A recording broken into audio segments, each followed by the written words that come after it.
భోగాపురం అంతర్జాతీయ విమానాశ్రయం దేశవ్యాప్తంగా కొద్ది రోజులుగా ఈ ఎయిర్పోర్ట్ గురించే చర్చ. స్వయంగా ప్రధాని నరేంద్ర మోదీ వచ్చి ప్రారంభించడంతో పాటు అత్యాధునిక సాంకేతికతతో నిర్మించడం ఈ ఎయిర్పోర్ట్ను ప్రత్యేకంగా నిలిపాయి. ముఖ్యంగా ఉత్తరాంధ్రకు ఇదో గేమ్ చేంజర్ కానుంది.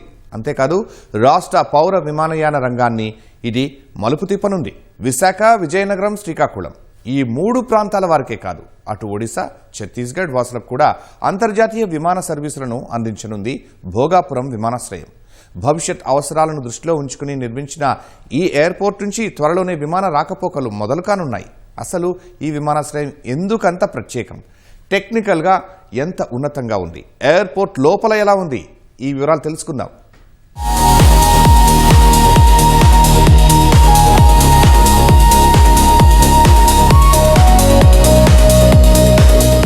ఇలా అన్ని హంగులతో అందుబాటులోకొచ్చింది భోగాపురంలోని అల్లూరి సీతారామరాజు అంతర్జాతీయ విమానాశ్రయం.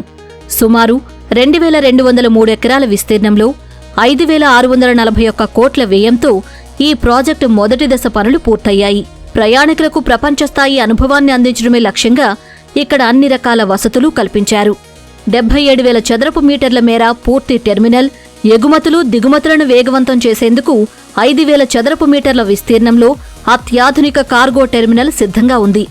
ఏటా 4 కోట్ల మంది ప్రయాణికులకు సేవలు అందించడమే లక్ష్యంగా ఈ ఎయిర్పోర్ట్ను నిర్మించారు. ఈ విమానాశ్రయంలో ఇంటీరియర్ డిజైన్ ఎలా ఉందో మా ప్రతినిధి ఆదిత్య పవన్ వివరిస్తారు. అల్లూరి సీతారామరాజు అంతర్జాతీయ విమానాశ్రయం భోగాపురం విమానాశ్రయంలో లోపల నేనున్నాను.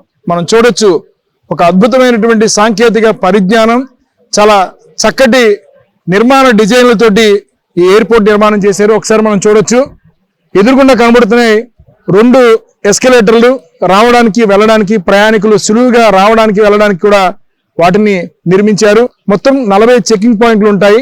ఇవి రకరకాలుగా ABCD అని 4 రకాలుగా మనకి ఇక్కడ కనిపిస్తున్న అక్షరాలు ఒక్కొక్క లెవెల్లో ఒక్కొక్క చెకింగ్ పాయింట్లుగా మనం భావించుకోవచ్చు. అలాగే 20 ఇమిగ్రేషన్ పాయింట్లు ఉన్నాయి.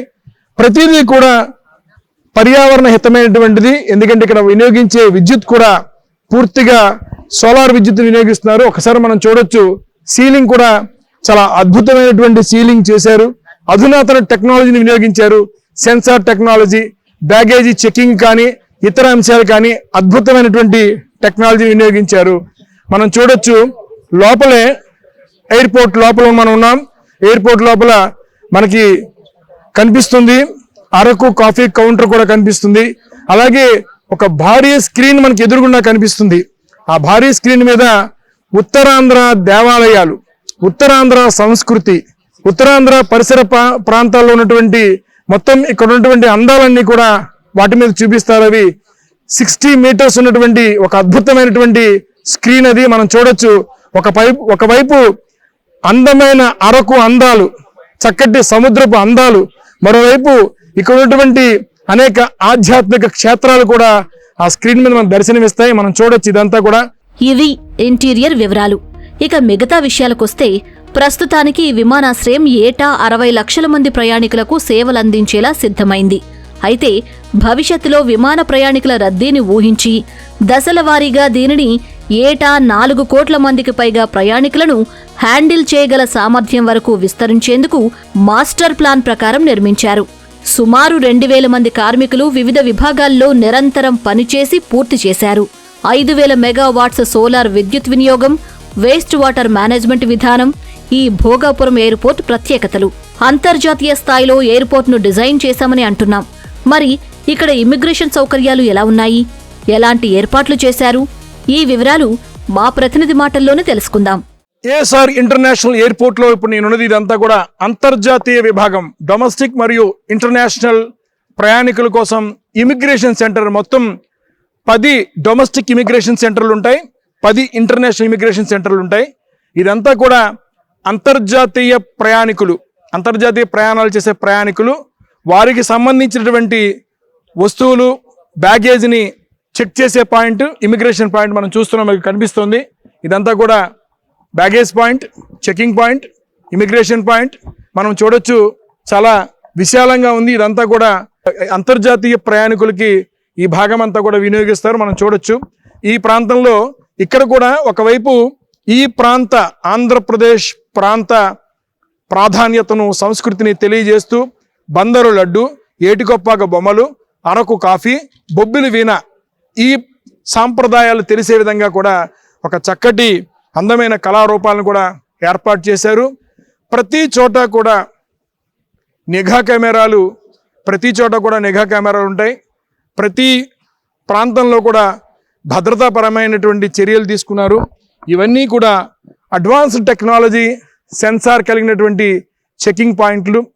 భారతదేశంలోనే ఒక అడ్వాన్స్ టెక్నాలజీ కలిగినటువంటి ఇంటర్నేషనల్ ఎయిర్పోర్ట్గా అల్లూరి సీతారామరాజు ఇంటర్నేషనల్ ఎయిర్పోర్ట్ భోగాపురం నిలుస్తుంది.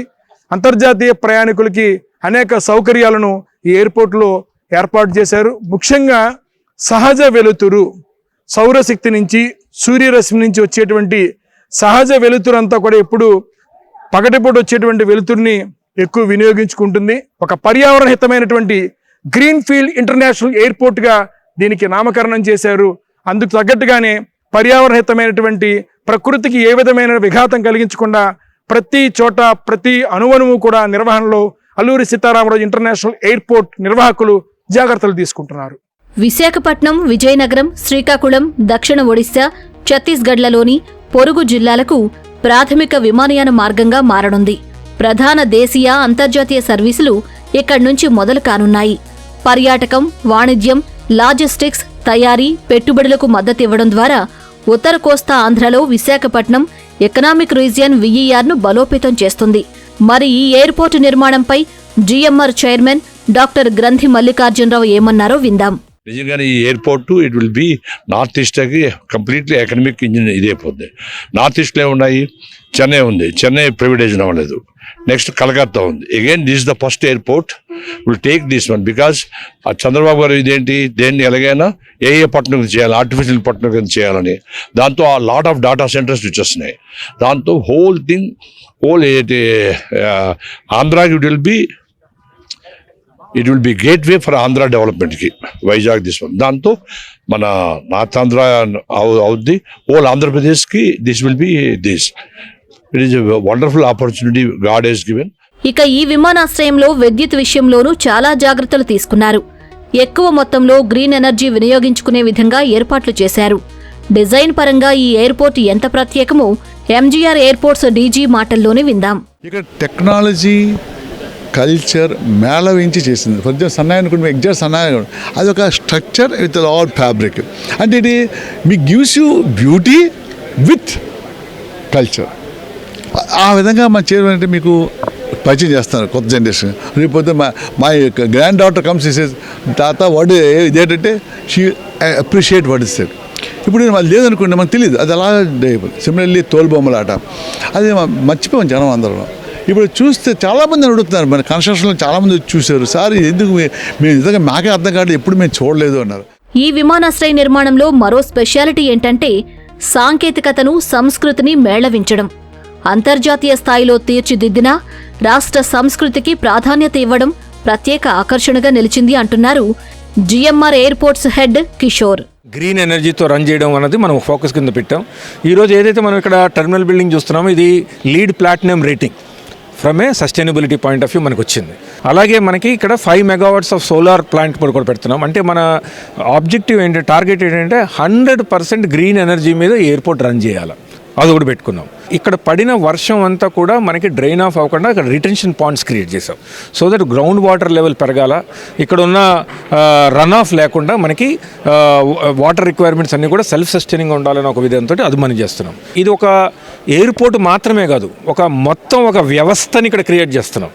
ఒక ఇంటిగ్రేటెడ్ ఏవియేషన్ ఈకోసిస్టమ్ ఇక్కడ మనం క్రియేట్ చేస్తున్నాము. సో మనం ఇక్కడ ఏం చేస్తున్నాం అంటే ఎయిర్పోర్ట్, ఒక థ్రైవింగ్ ఇంటర్నేషనల్ ఎయిర్పోర్ట్, ఒక థ్రైవింగ్ ఏరోస్పేస్ ఇండస్ట్రియల్ హబ్, ఒక థ్రైవింగ్ ఏరోస్పేస్ డిఫెన్స్ సంబంధించిన ఎడ్యూసిటీ. ఈ 3 చేస్తాం కూడా ఇటువంటి ఈకోసిస్టమ్ ఎక్కడ కూడా మనం భారతదేశంలో మనం చూడం. ఈ నెల 17 నుంచి భోగాపురం ఎయిర్పోర్ట్లో అన్ని వాణిజ్య కార్యకలాపాలు మొదలవుతాయి. మరి ప్రయాణికులకు ఈ విమానాశ్రయం ఎలాంటి అనుభూతి ఇవ్వనుంది? అటు ఆహారం, ఇటు ఆహ్లాదపరంగా సౌకర్యాలు ఎలా ఉన్నాయో మా ప్రతినిధి వివరిస్తారు. అల్లూరి సీతారామరాజు అంతర్జాతీయ విమానాశ్రయంలోని ప్రతి చోట కూడా సాంకేతికతని ఎక్కువగా వినియోగించారు. ముఖ్యంగా అంతర్జాతీయ ప్రయాణికులకి సులువుగా ఉండే విధంగా మరియు ఇతర సాంకేతికతను వినియోగించారు మనం చూడొచ్చు. ఇందులో ఇన్ఫర్మేషన్ ఇచ్చేటువంటి ఒక టూల్ని మనం చూస్తున్నాం. ప్రయాణికులు వారి దగ్గర ఉన్నటువంటి పాస్ ద్వారా వారే స్వయంగా తెలుసుకునేటువంటి అవకాశం కల్పించారు. ఇలా ప్రతి చోట కూడా సాంకేతికతకు చాలా ప్రాధాన్యత ఇచ్చారు.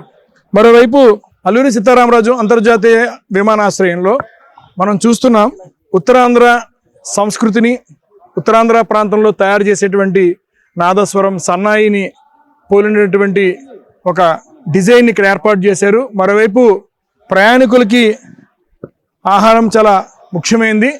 అందువల్ల ఆంధ్ర రుచులు వీధి, ఆంధ్ర రుచులు స్ట్రీట్ పేరిట ఇదంతా కూడా మనం చూడొచ్చు. ఇది ఒక రెస్టారెంట్.